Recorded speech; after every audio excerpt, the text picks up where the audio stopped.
Hi, and welcome everyone. I'm Alisa Brownlee. I am a home accessibility and assistive technology specialist with ALS United Mid-Atlantic, and welcome to our podcast. I am so grateful to be talking with Jamie Pace today, and she is from AMRAMP, New Jersey. And we are going to be talking about ramps because inevitably, with the diagnosis of ALS, some people will require a ramp, and there are many different ramps out there, but most of our folks will use modular ramps, which is what AMRAMP does. So, Jamie, why don't you introduce yourself and then tell us a little bit about AMRAMP? Thank you. My name is Jamie. I'm with AMRAMP New Jersey. Our company is a nationwide company providing accessibility to those on a residential and commercial basis. We are more than just ramps. We do also provide stair lifts, grab bars, and other home modifications. I work as the business developer and marketer for our New Jersey market, and we're always happy to help those in need. So, you cover the entire state of New Jersey? Our franchise Wow. specifically covers almost every county in New Jersey, minus maybe 4 or 6 western counties. But given that we're a nationwide company, our call center directs each customer to their local franchise based on their zip code. You guys must have people on the road all the time, right? We do all day, every day, evals and installs. Yes. So, you're from the New Jersey office, but say I'm not in New Jersey. How do I find AMRAMP? Great question. We have a call center and we also have a website. So obviously amramp.com. Our national call center phone number is 800-649-215. They will intake your information and direct you to the local franchise to help you. And when I call, what kind of ramps are you providing? Like a wood ramp, a steel ramp? What are we talking about? Sure. So AMRAMP was initially in steel manufacturing, and then we began to build our own ramps out of Boston, Massachusetts many years ago, 30 plus years ago. We do modular steel wheelchair ramps. We also have aluminum ramps. We have commercial aluminum, as well as portable and threshold options. So whether you have something that's just a 1/2 inch lip that's causing you a barrier, or something that's 8 feet off the ground, we can build a ramp for that. And I mean, ideally, it would be nice that the ramp isn't exposed to the elements, but what if it is? Is it slippery or what's the maintenance on a steel ramp? Sure. So steel ramps are great in that they don't require much maintenance at all. Our ramps withstood Superstorm Sandy, where houses came Oh, down, wow. ours remained. So we have our modular steel wheelchair ramps have an open mesh design. They're woven, so any winter weather can pass on through. And they also have a powder coated steel finish. It's kind of like a sandpaper grip so that it helps the bottom of your feet. We do sell and suggest our spray, our spray for the winter months. Oh, okay. Just Like an we don't. icer? Ice Yes, de thank you. A de-icer. I'm losing the word there. De-icer. We don't recommend salt on our ramps, but we do give Oh, spray okay. de-icer as well. So they're Okay. very minimal upkeep. All right. Now, do I need a permit? So from a residential perspective, our ramps are considered modular and are not permanently affixed to any part of a property. So no, you do not require permitting. Commercial use, when you use our ramps and they're exposed to the public, then there's different requirements. But for Sure. residential purposes, no, they're not required permits. So, say I need a ramp. What's the next step? Like I call AMRAMP, you come out and measure or how does that work? Absolutely. So our initial intake when you call in is to understand the need of the individual. That's Mhm. first and foremost. Are they in a wheelchair? Are they utilizing a walker? The slope of the ramp is always going to be suggested to be ADA, which says for every inch of rise your property has, we should be giving you a foot of ramp. Okay. There's exceptions to that, where there's site constraints. Perhaps we might build a little shorter, but generally we follow ADA code and guidelines for that. So a lot of new home communities are part of a homeowners association. What happens there? Great question. So we always like to understand what an HOA would require prior to going out. Some have no requirements. Some require that it not be built on a driveway. Some require specific layouts or ADA adherence. So once we understand what they require, we'll work directly with them. We provide a full CAD drawing once we're completed at the evaluation. point, within 24 hours, we provide our customers with that CAD drawing in addition to a written estimate, and always provide that to the HOA for them to agree and sign off on as well. Right. But it's important for folks to know that HOAs are considered private entities and they are not part of the ADA. I'm just saying that from my experience. I know that as a fact because they can make their own rules, and sometimes accessibility is needed and it's been denied. So it's important for people, if you're in an HOA, to either grab your guideline notebook or to call the HOA and find out what you can and cannot do. I can't stress enough, folks, don't assume that the HOA will allow you to do something. And this is not local, but I was watching a video a couple of months ago of a person who was taking care of a severely disabled child, and they built a ramp without the HOA approval, and the HOA put a lien on their home. So it's, That's tough. yeah, don't assume.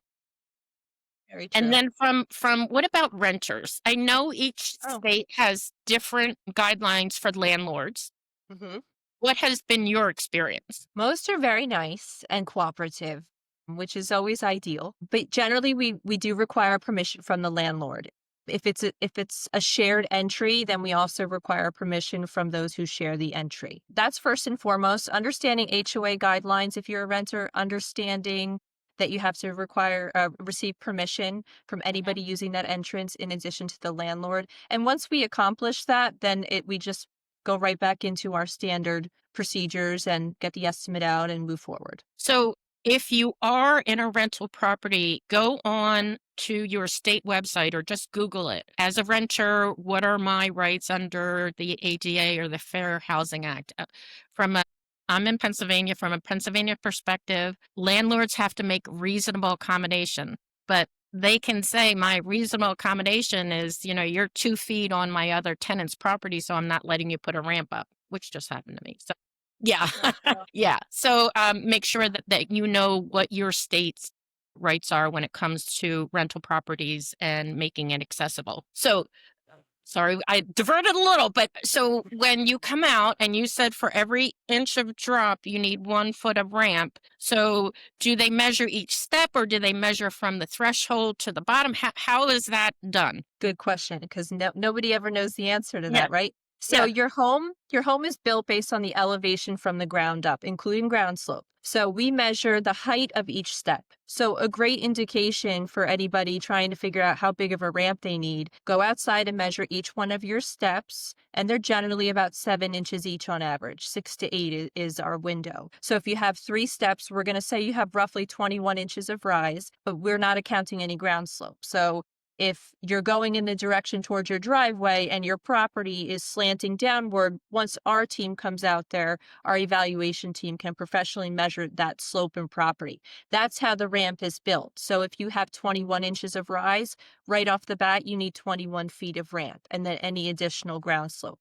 That is for the angled ramp. Resting platforms are not included in that configuration. So if you come out the door by ADA code, you must come out to a resting platform, a flat surface. So we will come out, we'll put a flat surface, a platform right outside your door, and then anytime that ramp has to turn, another platform is included. The length and dimensions of that platform are not included in what we tell you you need.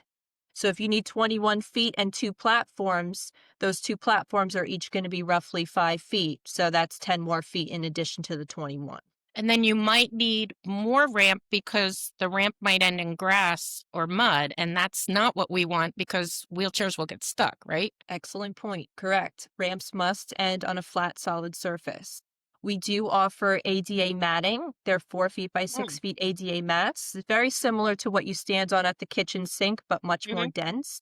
So that if you have no choice but to land in grass, we're going to marry that surface to maybe the driveway, for example, where your car is waiting for you. So that way you have as smooth of a transition as possible. So we know that a power wheelchair from insurance for a client with ALS is going to be about 450 pounds without the individual in it.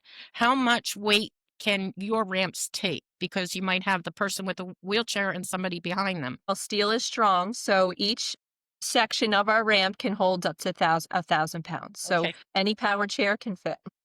Do we know what, like, the average national cost of a ramp is? Is there any way a family can figure this out? We're always happy to help our customers figure that out.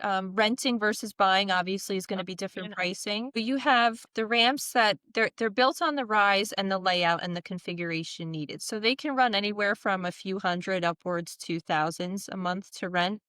Our goal at AMRAMP is to make every bit of it affordable. We understand that not everybody can afford this item. It's not a luxury item. You're not shopping it. Most people don't have the ability or the freedom to shop it. When they need it, they need it.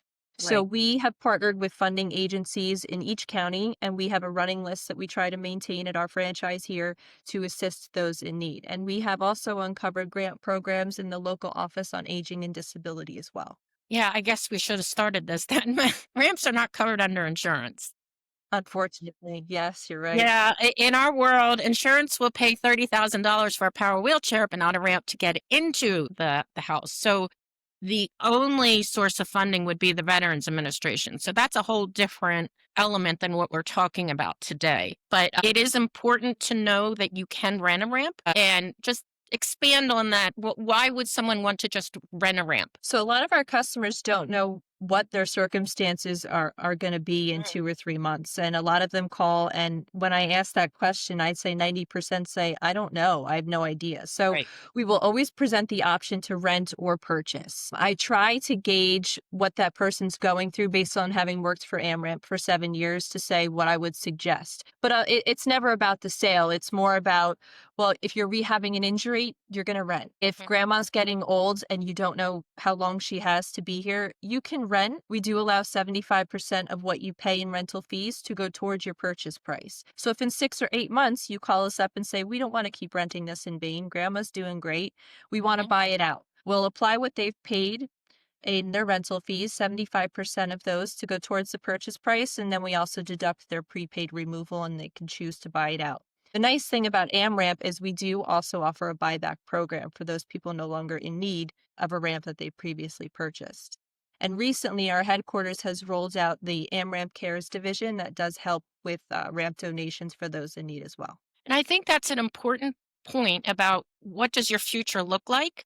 Or I have people who will say to me, I'm going to move closer to family. I'm moving to Virginia, but what do I do for the 3 months until my house sells? So that's an important part that people don't think about. They think ramps are permanent and they forget that you can not only rent these ramps, but that modular ramps, how long does it take to install one, for example, or uninstall one? Full of hours. Yeah. Yeah, we're there and now. And, we have snowbirds that call us when they're going to Florida, come and Oh, take it yeah. away so that they're not charged for their monthly rent. And then in September, they call back and, well, that's when they call to take it away. But in June, they'll call us up, say, come put it back up for us. So we're used to that. We have no problem accommodating. And if I rent or purchase a ramp, do I have a warranty? So the ramp has 3 years under normal use. And then obviously defects are covered under workmanship or steel. Not really much of what we'd see though. And most of what we talked about have been like the big ramps out the door. But you mentioned earlier about a threshold ramp, Hmm. which I think a lot of people struggle with, like a sliding glass door. What are Yes. the options that, I mean, especially trying to even get a walker over that? So We what is, have yeah. Sure, excuse me. We have a couple of great products. So we have our rubber thresholds, which I mentioned earlier, very similar to what you would stand on at the kitchen sink. Hmm. And those come in a variety of sizes. And we've had customers place on the interior and exterior of the slider where they can remain there and then for use over that track. We also have another product. It's an aluminum product and it drops over the trim of the slider. The slider would have to be open. It's a custom product. It's cut to the width of your opening and it drops down and it provides it's a full ramp unit that goes right over the trim of the slider. So you don't have to worry about cracking the trim of the slider. I know some of the heavier power chairs can't really go over the threshold ramps as Hmm. easily as the heavier ones have a harder time. So this aluminum product is great for that. And I should ask also, so say somebody wants to put a ramp in the garage. Do you guys also look at the inside? Like, okay, we're putting a ramp here, but there's a 90-degree turn here. No, maybe that's not a good idea. I mean, do you guide people as to where the ramp should go? When we do our evaluations are free of no charge, and we will look at every entry of the home that best Okay. accommodates the user. So we will say to them, what's practical to you? Hmm. Is a front entry ramp practical? Is a garage entry ramp practical? If they say yes to both, we're going to evaluate for both. We'd rather present the customer with as many options and then have the family make the decision that's best for them. The garage placement is great in New Jersey because we have Yes. so many different seasons, right? Hmm. Last thing you want to do is worry about transferring a patient or a loved one on slippery surfaces out in the cold. So if you can put a ramp in the garage and we can safely install it to ADA code, we will absolutely do that. And one of the things I think is important, I hear a lot, I'm afraid to put it in the garage because I'll lose the whole garage because people think it has to be a straight ramp. Ramps can turn, you mentioned that earlier, multiple times even, right? For sure, for sure. We've had to do switchbacks. When you are in a tight space, Hmm. our goal is to give you accessibility. If we have to switch it back left to right, side to side, sometimes we've even had to angle them. We can angle them only so much, maybe a Right. small amount of degrees there, but we'll do what we can to accommodate the property. And for sure, in garages, we've done it many times. Yes. And I hear that so much. And I get it. I mean, if I have a two-bay garage and I want to keep my car from the elements as well as the ramp, I understand people's concern. So it's good to know that they can go into really tight spaces. Yeah, for sure. And then you mentioned grab bars earlier. Where do people often put grab bar? I mean, the bathroom is obvious, but do you ever put grab bars like in the garage to help people up the steps or talk For about your sure. grab bar program? So we have grab bars, we have railings and handrails as well, and we will put any of them wherever a customer feels the need. So when we do a free evaluation, we can walk through the home with the customer as well as their family members to understand what are your daily struggles. The bathroom, like you stated, is an obvious one. We can put grab bars throughout the bathroom. The one thing we can't put grab bars on that some customers don't understand is a fiberglass drop-in shower. When there's nothing behind it to grab onto or to secure that grab bar to, we can install one. So we always install them into studs for security and safety in the bathroom throughout the home, even handrails going up the steps just for something to grab onto. But for sure, we've actually put a couple of grab bars inside of the garage, right as the customer was trying to get through that front entry door. Sometimes you just need something to hold on to and pull your weight up with. Absolutely, because the goal is to keep everyone safe. And Mhm. if you can still climb steps, but you're just struggling to maybe get your leg up, grabbing a grab bar or even one on each side can certainly help you safely get up the steps. Absolutely. So can people just call you for a grab bar evaluation or does it Sure. have to be yeah, okay. Yeah, no, we'll do anything. We're happy to help. Sometimes you find that you need more. Sometimes you find Mhm. that you just need one or two grab bars, but we can certainly do that. Absolutely. Okay. Terrific. And can you again give the AMRAMP contact information, please? Sure. So our website is amramp.com. That's A, M as in Mary, RAMP.com. And the phone number is 800-649-5215. That is to our national call center. Well, they will take in your information along with your zip code and then shoot you right over to your local AMRAMP. Okay. Jamie, I want to thank you for this very informative session on ramping, and I really appreciate it. Thanks, Alisa. Okay.